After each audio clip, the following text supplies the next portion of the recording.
In Dollar Tree's Crafter Square section, you can find a variety of different size wood pieces just like this. And today I'm going to show you some projects you can make this fall. And oh my gosh, they turn out so cute. I can't wait for you to see them. I hope you enjoy.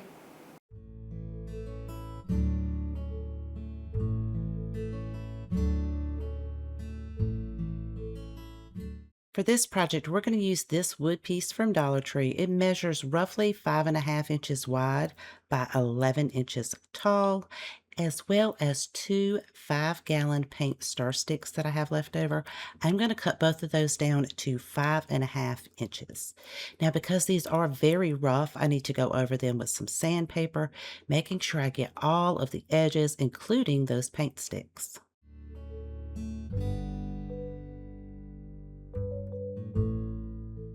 Once I've wiped everything off, I'm going to add a layer of Mod Podge to the top. Now this piece has a smooth side and a rough side. You want to make sure you add it to the smooth side. I'm going to make sure I take it all the way to the edges, and I am also going to add a layer of Mod Podge to each of those long sides, not the two ends, just the long sides. And then you'll want to allow that time enough to dry. I will be using this beautiful fall napkin. I am going to remove that back layer, and to help me do that, I'm just going to place a piece of Scotch tape on the corner. Really does help you be able to separate the pieces and peel that back ply off. Then I can flip this over. Now it's going to be a little too long for what I need, so I'm going to cut about 1 inch of this off. Then I can place this on top of the board, leaving some space at the top and the bottom, and then add a piece of parchment paper over top of that. And using my mini iron, I can iron the napkin onto where I've already placed that Mod Podge, and it is now dry. Once I know that the front is adhered, I can then flip it over to the side, place my parchment paper on that side, and go over that with the iron so the napkin will wrap all the way around. Then I'll repeat that on the opposite side. Now, because my napkin was a little bit longer, you could actually sand the excess off, but I decided to go ahead and add some Mod Podge to the back and just Mod Podge that extra pieces of napkin to the back side of the board. Once I've allowed time enough for that to dry, I am going to flip it over and add a very thin layer of Mod Podge to the top of the napkin. You just want to make sure you're using a clean, soft brush, and you don't want to oversaturate it. It will bubble up a little bit, but don't worry, I'm going to show you how you could fix that once it is completely dry. In the meantime, I'm going to go ahead and take those paint star sticks that I cut down to 5.5 inches, and I'm going to apply a layer of antique wax. You want to make sure that you are applying this to the side that does not have the measurements on it, because you will be able to see that through the antique wax. I'm only going to apply it to the top and all of the edges, not the back. And then I'm going to use a wet wipe to kind of blend that in and let that completely dry. So now that our Mod Podge is dry on our board, you see it has a little bit of bubbles on there. Just take a piece of parchment paper, take your mini iron, do not leave it on there very long. You're just kind of swiping over it. You're just kind of heating it up just a little bit and smoothing it out. And then that will remove all of those bubbles. Now that our paint sticks are dry, we're going to add these to the top and the bottom as trim pieces. I'm going to apply some wood glue, and then I'm also going to add some hot glue just to kind of hold it there temporarily till the wood glue sets up. Now this main board was bowed. So as I'm placing these on there, you can see it's just kind of bowed up, but I'm going to show you how I'm going to fix that.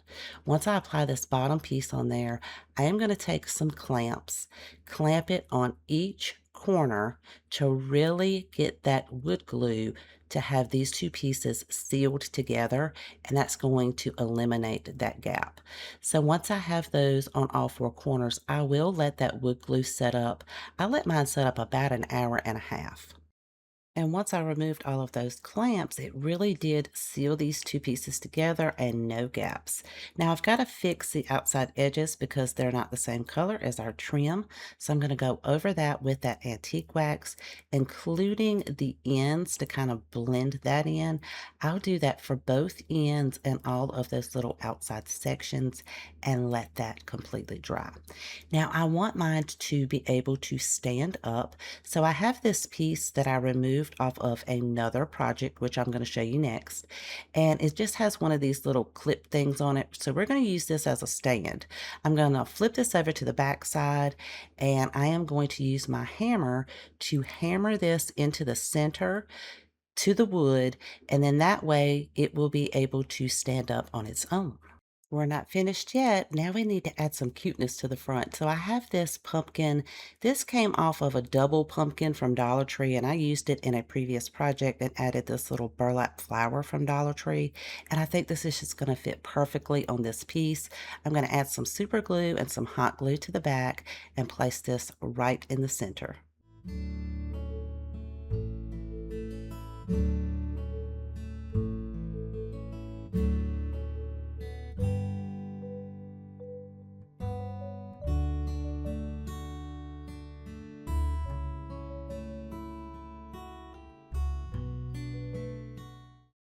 In stores, Dollar Tree carries these wooden arrows. Now, I could not find any in my store, but in my craft room, I did have 3 of these arrows from Dollar Tree. 2 of them are alike and one is different, but I think I can make this work. They have these stands on the back and they pull off really easily. I'm going to go ahead and remove those stands. And the one in the middle, that is the one I used in project 1. You could just peel that up and kind of clean the stuff out of that, and then you can use that as a stand. I'm also going to make sure that I remove all of the labels and all of the stands from all of these pieces. And then I'm going to go over them and sand them down to make them nice and smooth. I tried to sand the lettering from the front, but that was not coming up. Once I wiped it off, the first one I am going to paint with a pumpkin spice paint. I am going to make sure that I paint all of the outside edges as well as the top. And I noticed after the first coat, ugh, this lettering is still, I think it's going to show through. So I was scared that no matter how many coats I added to this, I was still going to be able to see that. So once it dried, I'm just going to flip it over to the back side. I'm going to take some spackling to fill in those holes. And once that is completely set up, I'll go over that with some sandpaper and smooth it down. Then I can apply my paint to the back side. So this went on so much easier. And after 2 coats, this is what it looks like. And it's just absolutely gorgeous color. Now, I do want to add a little bit of an outline to mine. So using some brown acrylic paint as well as a dry paintbrush and a napkin, I'm just going to dry brush this brown paint around all of the edges. I've already done one half, and see, you can really see how that brown paint kind of brings that outline out versus where I haven't added it yet. So I'm going to go ahead and finish this one up, and then I can set that to the side and let it dry. Working on the second arrow, now this one is the different shaped one. I'm going to be using a chocolate brown paint, and I'm going to apply 2 coats to this, including the outside edges, and allow it to dry in between coats. Once dry, instead of dry brushing an outline around this one, I'm going to take some sandpaper and go around the edges. This is going to kind of bring out the white that's underneath and really give it a beautiful outline. For the third arrow, you want to make sure that it is going in the same direction as the pumpkin spice colored one. This one I am going to be painting in the color Moon Yellow. I'm going to apply 2 coats and allow it to completely dry. Once dry, I'm going to take some of that chocolate brown acrylic paint and dry brush around the edges to again bring out that beautiful outline. Using my Cricut machine, I created 3 separate decals, and I know that not everybody has a vinyl cutting machine. So I do have these phrases as a free PDF file on my website. If you want to go over and download that, print it, and then you could trace this onto your projects. For the yellow arrow, I put corn maze, and I offset this to the right-hand side. For the pumpkin spice colored arrow, I put pumpkin patch, and again, offset that to the right-hand side. And for the brown arrow, I placed hay rides, and I did this in the white vinyl and placed that on the left-hand side of the arrow. Now I'm going to make some cute little embellishments to go on these signs. I'm going to use some leaves off of a Dollar Tree pick and cut those down to make them a little bit smaller and round the ends off. I'll do that for quite a few pieces. And then I'm going to use another Dollar Tree pick that has these little styrofoam balls on it. And I think they're absolutely the perfect color for a corn cob.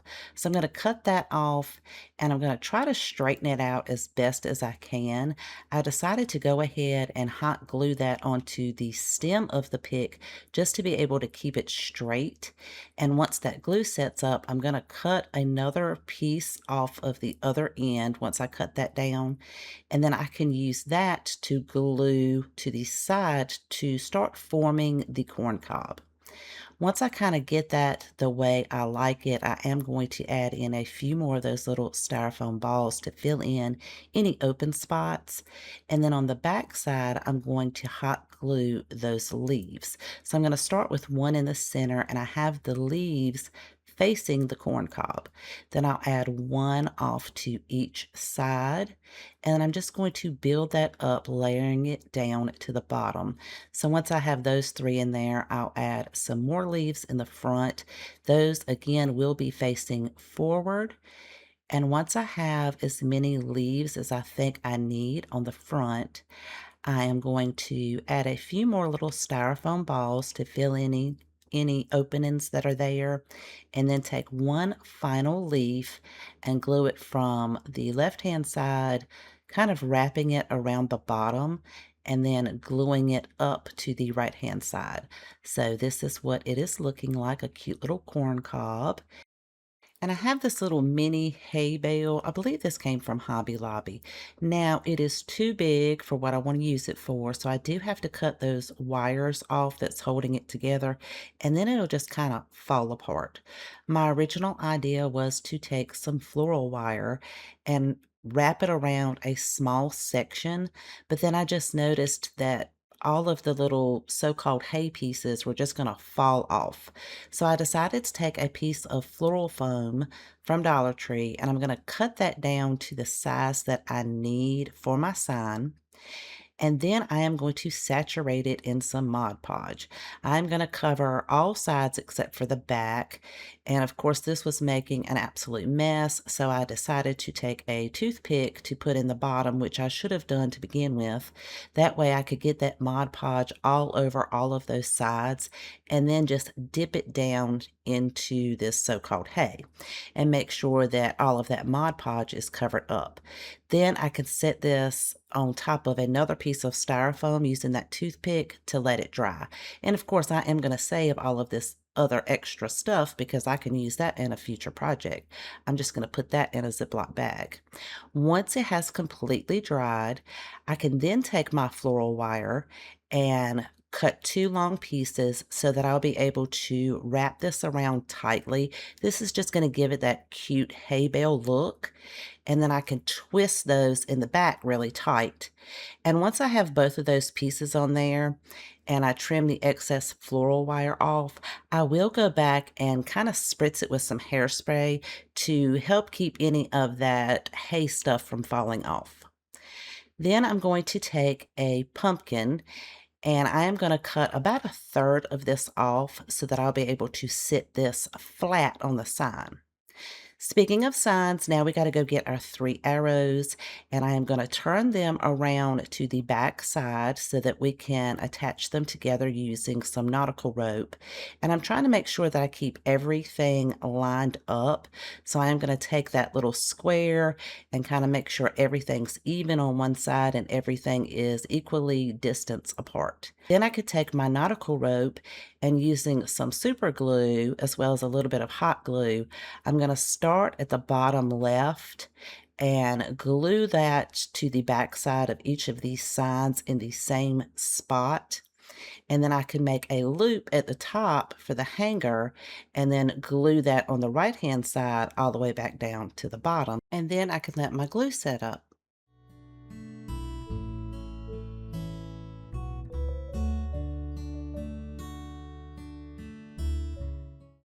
So this is what it's looking like from the front, and now we get to add our embellishments.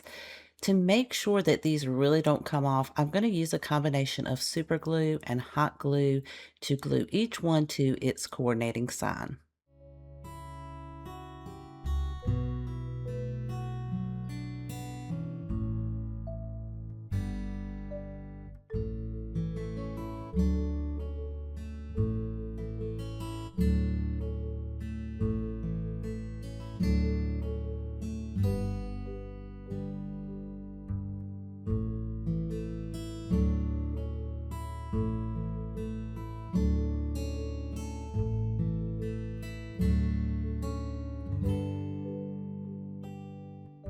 I have 4 of these wood pieces from Dollar Tree. They each measure about 11 3/4 of an inch by 1 3/4 of an inch.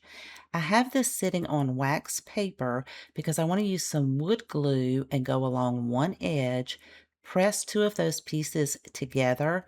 That way, if it's on wax paper, you don't have to worry about it gluing to the back side of something. We're going to apply the wood glue to the next piece and push that very tightly to the previous piece so that we can glue all 4 of these pieces together. Once you get your final piece pushed up to the other 3 pieces, you'll need some clamps to really be able to push them closer together. So I'm going to apply a clamp on one side and tighten that up, and then I'll add one on the other end, and then make sure that both of them are really tight. And if you have any glue seeping out, now would be the time that you would want to take like a wet paper towel or a wet wipe and remove any of that excess glue. Now, I let mine set for about 4 hours before I went back and took the clamps off. I also want to mention that they have a smooth side and a rough side. So make sure all of your smooth sides are on one side and all your rough sides are on the other. But now you have one solid piece that looks like a pallet sign.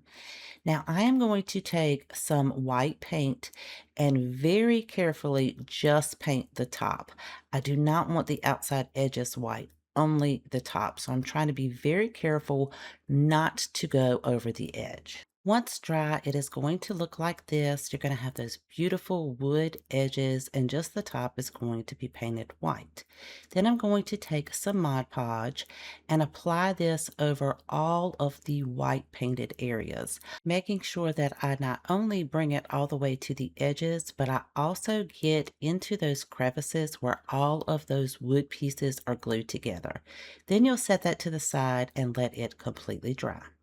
I'm going to set a piece of plain tissue paper on a heating mat, and using my mini iron, I'm going to go over this to remove all of the creases from where it was packaged. You'll want to make sure it is as smooth and flat as possible, because we're going to be taking a piece of copy paper. Now you can use regular 8.5 by 11 copy paper, just depending on how big of a piece of paper your printer can print on. I am actually going to be using an 11 by 14 because I do have the capability of printing that large size piece of paper. I'm going to cut my tissue paper down slightly smaller than my other piece of paper so that I can take some painter's tape and tape the tissue paper to the top of the other paper. You want to make sure it is flat and that it is taped well before you feed it into your printer.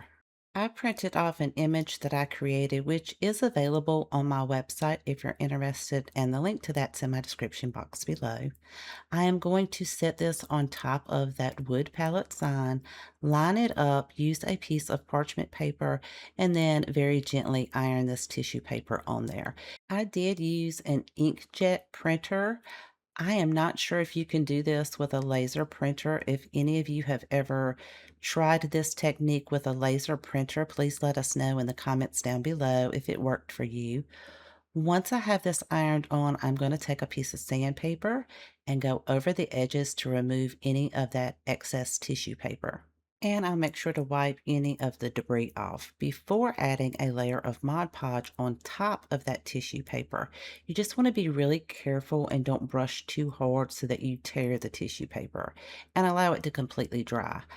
I'm going to use one of these picture hanging kits from Dollar General, and it has these two little hooks in it.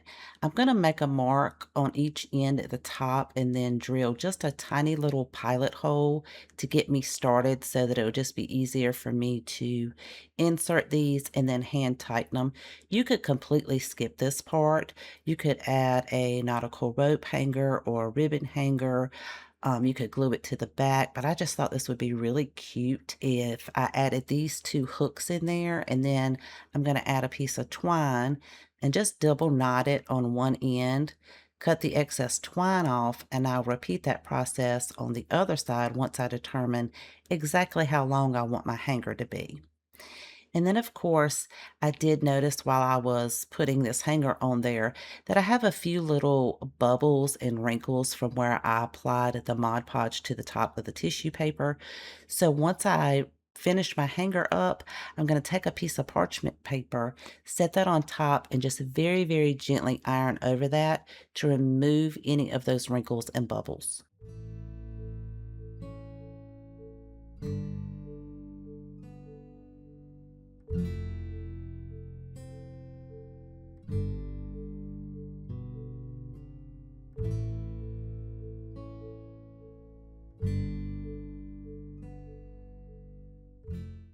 For this project, we're using this wood piece from Dollar Tree. Now, the label calls it a wood book. It measures about 5.5 inches by 7.5 inches, and the ends of these are very rough. So I'm going to go over that with some sandpaper and really make sure they're nice and smooth. I'll do that on both ends. And once I wipe that down, I'm going to take some Mod Podge and add a very generous amount to the top part of this, making sure that it's an even layer, but that it's also spread all the way to the edges. And I'm going to let that dry.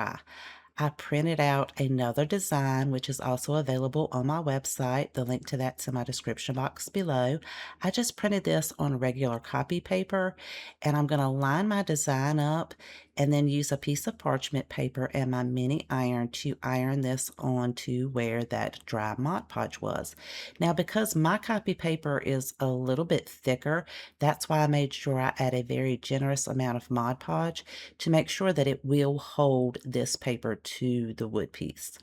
Once I have that attached, I am going to flip this over onto a cutting board and use my utility knife to go around all four sides. And then I will follow that up with my sanding block just to kind of go around and make sure all of the edges are nice and smooth. Once I wipe that off, I'm going to add a light coat of Mod Podge to the top of this to seal in that paper and that image. And what I love about this is it's so thick that it sits up on its own.